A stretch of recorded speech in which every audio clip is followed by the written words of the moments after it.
Hello, everyone. In this lecture, we'll be discussing the essay Ritual and Performance, written by Richard Schechner.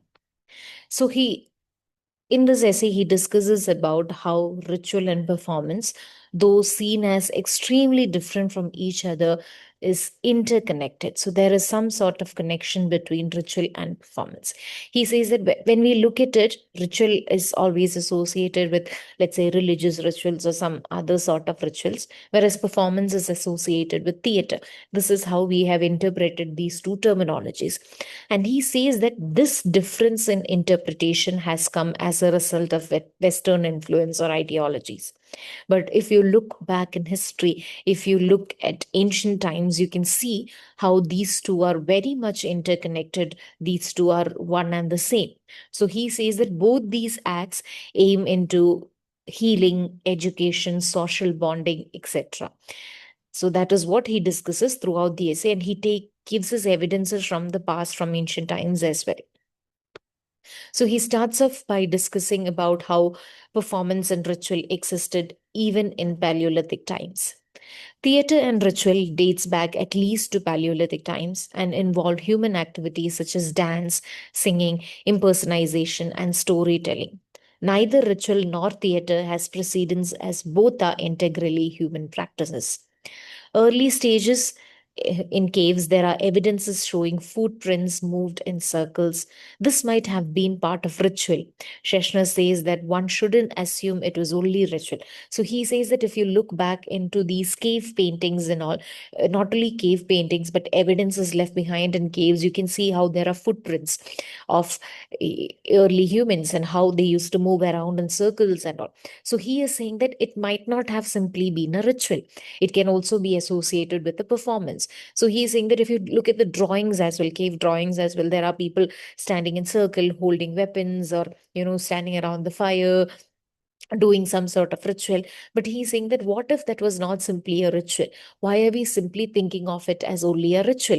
It can also be a performance. So he's saying that whatever was earlier a ritual, there were people who would sit around and watch that as well.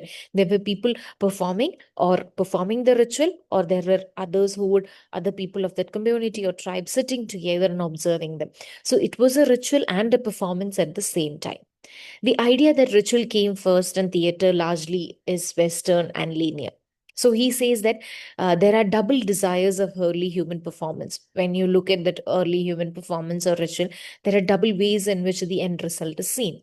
One is seen as positive and meaningful relationship with natural forces, and the other one is it creates symbolic and representational forms. So he's saying that when you look at any sort of performance or ritual from the early times, it might have been a need for the hour. For example, let's say the same example that he has used of how there are early cave evidences to show people moving in circles, etc. What if that was a way to escape from the dangers that lie outside the cave? When the fire was lit, they could escape from the from the wild that was there. So in some ways, whatever was a performance, whatever was a ritual, it was in alignment with the natural forces. In a way, it was in alignment with survival strategies. So here, he also gives us an example of the Yakui deer dancer. So this is the image of that particular tribe and how they engage in a ritual. So he's saying that this is kind of a ritual and a performance at the same time. Then he talks about gathering and hunting circuits, if you look at the ceremonial centers and theaters from the past. Early human societies regularly moved in seasonal patterns and gathered at specific locations known as ceremonial centers, where activities like performance, food sharing, and exchange took place.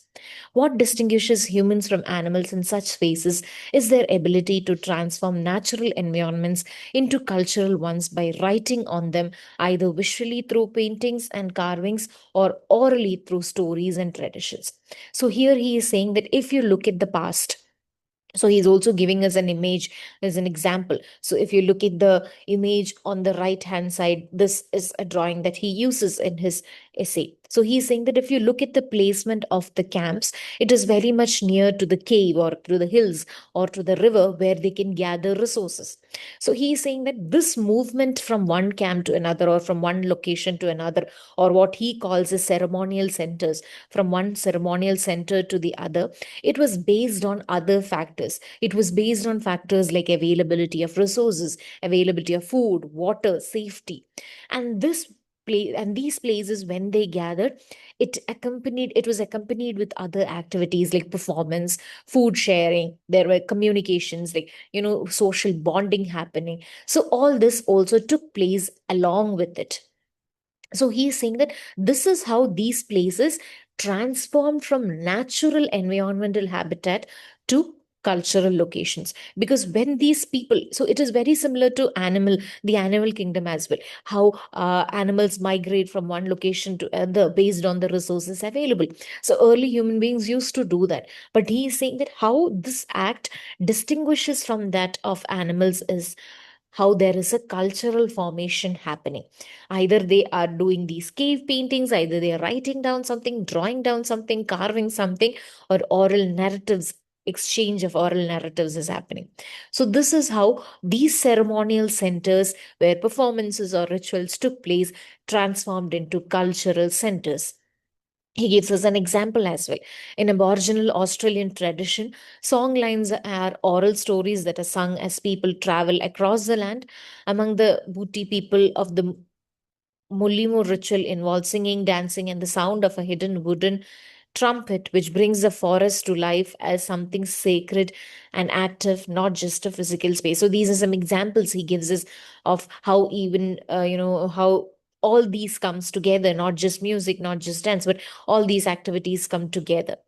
Schechner suggests that such performances played a crucial role in regulating social life by shaping economic, political, and religious relationship among different groups, especially those with certain uncertain or ambivalent relationships.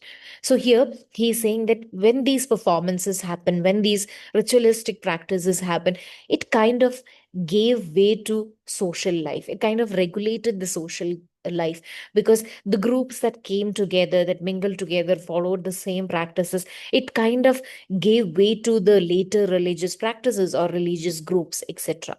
These gatherings typically followed a pattern. Groups assembled at specific site, performed rituals or artistic acts like dance and storytelling, exchanged goods and information, shared food, and then dispersed. So this was the act that they engaged in.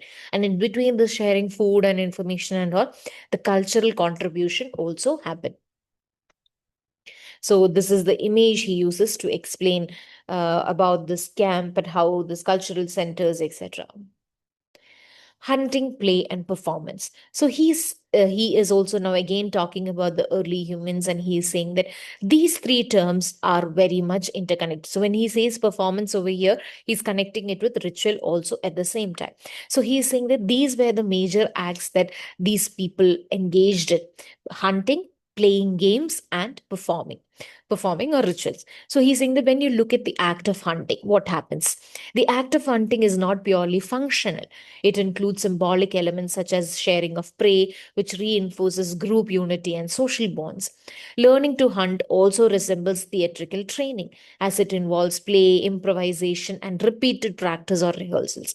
So, if you look at the act of hunting, what happens is if they hunt an animal or something, they bring it back to their community, they share it with each other, and therefore the idea of social bonding happens. Now, how do they prepare for hunting? There is proper training happening, and that is what happens in the case of theater or ritual. Proper training, practice, everything happens, and then that is when they go out to the wild and hunt. It is very similar with playing games as well. It combines freedom and rules, allowing individuals to experiment, manage their energy, and prepare for real life survival tasks. So he's saying here also there is some sort of energy involved in practicing, in playing. One doesn't become perfect in their first try. So there is practice involved. So when you look at it, all these acts were interconnected. All these acts are one and the same. So he is saying that when you think of performance and ritual alone, these are not two things that are interconnected. There are further things like hunting and playing, everything is interconnected. And here it is at this point where he talks about two major arguments kind of that interconnects play, performance and ritual. He talks about efficacy and entertainment. So he's saying that when you think of ritual, the end result is efficacy. When you think of theater or performance, it is entertainment. The relationship between ritual and theater takes the form of an interplay between efficacy and entertainment. So this is what we expect the end result to be: one for ritual, one for theater or performance. But he is saying that this kind of overlaps one another. Sometimes in theater also there is efficacy. Sometimes in ritual also there is entertainment. So he is saying that this kind of overlaps one another. So in theater, if you look at it, sometimes it is fun that is involved. When there is a performer displaying the skills, it is individual creativity. The audience simply watches. They appreciate, they applaud for the performers. There is some criticism, maybe there is some suggestions after the play. If we are talking about rituals, we are talking about result or efficacy. We are talking about the divine other. There is some a performer is there, but the performer, rather than displaying his skills, he is in kind of like a trance state where he takes the audience along with along with his performance to that trance state. Here the audience are not simply watching, but they are also performing. Here the audience are not really appreciating, but they believe in this act. They are wholeheartedly trusting this performer. And here there is no criticism, there is no sort of criticism involved. So he is saying that even though there are differences, if you look at it, but they are one and the same. And from here, so he was talking about the early human age, and he also says that how the difference between, theater or performance and ritual emerged as a Western idea. But then he also explains how, in the later part of the 20th century, we see this distinction completely eliminated or erased out. In the 1960s and 70s, Western theater began opening the creative process to the audience. So some of the changes that you see in this period or the later half of the 20th century is how the front curtains were removed, the lighting equipments were shown, rehearsals were accessible to the audience, workshops were conducted where audience could be part of it. Then, so if you look at it, the idea, so imagine the idea of a curtain. The curtain was used to distinguish the performers or differentiate the performers from the audience. It kind of created that imbalance or created layers over there. So here, when you look at the late 20th century theater, innovative theatrical practices, you can see these kind of distinctions, whatever created a barrier between the audience and the performers, were slowly eliminated out. And what you see is the audience being participants of these performances. Slowly, there is an idea of meta communication emerging in. So earlier, when we look at performance, it was simply a story told. Now the audience look at the part where how it is made. It is not simply an observation for them. It is also looking at what went behind making such a play. Performers began combining music, dance, and theater, breaking traditional boundaries between genres. Theater's purpose shifted from mere entertainment to actively engaging and educating audiences, sometimes addressing social and political issues. This attention to process and performer presence ritualized theater, making it efficacious. So, here, when you look at it, so whatever the distinction existed between theater and performance in that in between state or time period, it was completely eliminated in the later part of the 20th century with these kind of innovative practices. So, what happened was that when audience became a part of this theater, what went behind in creating such a performance, slowly they got involved into that performance. So when you where we were discussing these differences, you see audience were simply watching, but now in the modern theater the audience get to participate, and they also experience a trance state which the performers in theater or performance in stage plays experience. So, what happens here is slowly you see that transition happening back to the original state where ritual and performance was one and the same.